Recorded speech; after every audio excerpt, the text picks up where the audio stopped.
Okay guys, this video is a little different from some of the other ones I've been doing. This is a squad builder.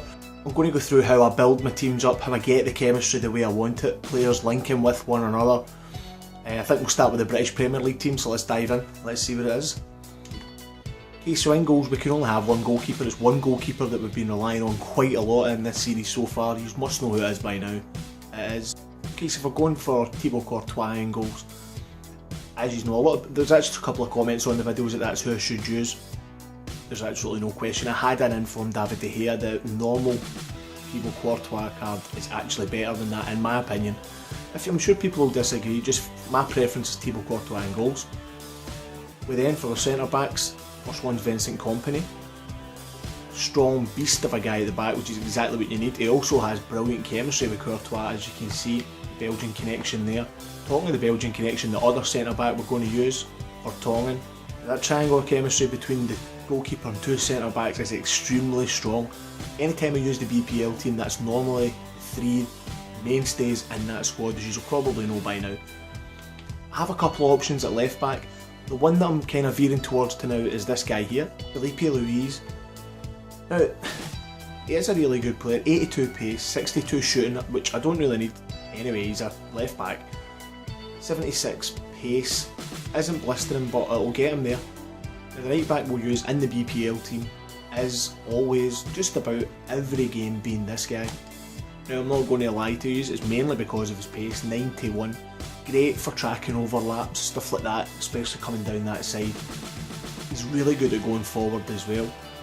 2-star weak foot, 2-star skill moves, isn't brilliant, but like I say, with 91 pace, he's your man. Now, I'm not one for pace in the game, I would rather rely on good chemistry, good passing, although pace does help, there's absolutely no doubt about it, it definitely does help.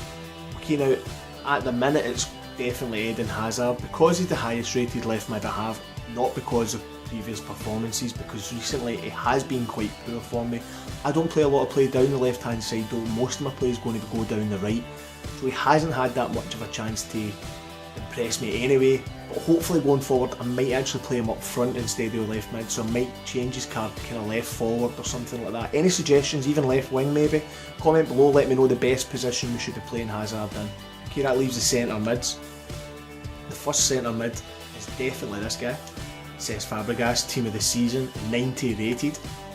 He's got 3-star skill moves, 3-star weak foot, which isn't too bad. His passing is absolutely out of this world and I've definitely noticed it during the games. Other than that, his stats aren't amazing, it's just having a team of the season in there really kind of finishes the BPL team off. Now, the other centre mid that's going to play alongside Fabregas is Wayne Rooney. Now, as a centre mid, he is so good. I can't understand why MD would play him as a striker. Centre mid, his work rate is really good. It's high and high out attacking and defending. He's all over the park now. It does drain his fitness, but his tackling seems really good. I mean, I know his defending's only 44 in the game, but I find his tackling really good. Closes people down really well. Links up really well with the right mid that I'm just about to show you. But with 3-star skill moves and a 4-star weak foot, getting goals for midfield with Rooney there is a whole lot simpler. It's the right mid I'm going to use. There's only ever going to be one person that's going in that now, and it is Juan Mata. Now this guy has been a revelation since he signed for us just not too long ago. He had an amazing debut, I think he scored 2 or 3 goals in his debut. Since then he's been consistently good. There's absolutely no chance anyone else I would pick above Juan Mata, unless it was for chemistry reasons, then that would maybe be a bit different. Okay, so the two strikers, the first one has to be, without a doubt, Sergio Aguero. The man is a machine, honest to goodness. Scored so many good goals, his touches in and out the box, his ball control, everything. I highly recommend buying Sergio Aguero if you have a BPL team, he will not disappoint. However, the other striking position isn't nailed down by anyone yet, by any manner of means. Okay, now the people we have for the BPL, striker wise, let's have a quick look. Now we have the likes of Costa, Sturridge, Remy, Benteke. I'd say that's about as far as I would go down the line, maybe not even including Benteke, but at the minute it's probably going to have to be Diego Costa. He gets good chemistry off of Juan Mata down the right hand side. There aren't many full green lines in there is a couple of tweaks I could make. Okay, so that's the finished article for the BPL team in my opinion. Everyone on 10 chemistry, no quibbles at all, absolutely top notch. However, as you guys know, I do like Ramirez as well. I if I was going to switch one of them out, it would probably be Fabregas to bring in Ramirez. So just for that sake, Ramirez definitely is going to make the bench. Some of the other talents that will make the bench in the BPL squad are here for the number 2 goalkeeper. He's probably the second best keeper I have. Mangala is centre back. He offers a different option instead of Vertonghen to play aside Company. Just makes you don't lose too much chemistry that way. It's still going to be a green line, although you do lose full green between Mangala and Thibaut Courtois, but a sacrifice you need to make if you have to bring someone on as a centre half. Okay, Yaya Toure would probably make the bench, although I really don't recommend going out and buy Toure for a BPL team. You can go out and buy Ramirez. He's a lot less money than Toure and he's just as good. He is quite strong, maybe not as strong as Toure, but he's just as good at doing the same job.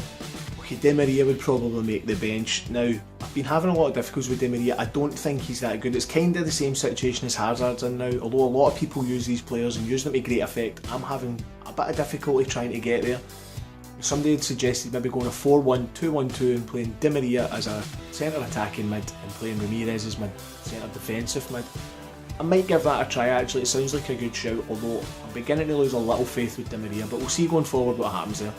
This is perhaps a surprise out of the whole squad is Diaby. If you remember, kind of halfway through the series, when I brought in the informed Lacazette, Diaby gave great chemistry with Lacazette. Now Diaby was outstanding, considering he's only rated 76, his stats aren't amazing. He played really well, and I think that was down to the chemistry. If you can get a couple of French players round about him, like you can play Nasri out on the left mid position, play Diaby just inside him, play Remy up above, gives you really good chemistry. Diaby will shine, I promise you. You'll pick him up for a song, go out and buy him, put him in your team, just make sure he's surrounded by Frenchmen and you'll get on fine. Now the last sub is going to be this guy here. I know he's not in the BPL, but you can't have a subs bench without Doolan in there, come on. Can't argue, I mean Doolan's been amazing throughout the whole series. Him and Larson up front's been really well. I can't turn my back on Doolan now. He's played so well, I always have him in the bench, just in case he can come in, make a bit of an impact. He's done it in a couple of episodes, so going forward I have absolutely no problem at all with putting him in every bench that we make, regardless what league it's meant to be for. So that's the finished article then guys. Let me know what you think, what I could do, what I could change, who I should bring in, who I should swap. Leave all the comments down below so I can have a quick look through them. If you think Doolan deserves his place on the bench, hit the like button. If you think that it has to be a pure BPL team without Doolan, comment below, let me know about it. Just hashtag Doolan out instead of liking the video. If you disagree, hashtag Doolan out. I'll get what you mean then. If it has to be a pure BPL team, I'll find somebody to take the place. That isn't a problem at all. That's it. So we have Courtois in goals, we have Company and Vertonghen in front of him.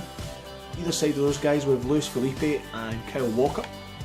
Then the two centre mids are Cesc Fabregas and Wayne Rooney. We then have Eden Hazard and Juan Mata out in wide right and left. Two strikers in the form of Sergio Aguero and Diego Costa. Now that is a solid BPL team without a doubt. Hope you like it guys. It's the first kind of squad builder I've done just for the players that we have within the club now. I'll do a couple more going forward for maybe Serie A, the BBVA team. But until next time, I'll catch you later. Bye bye.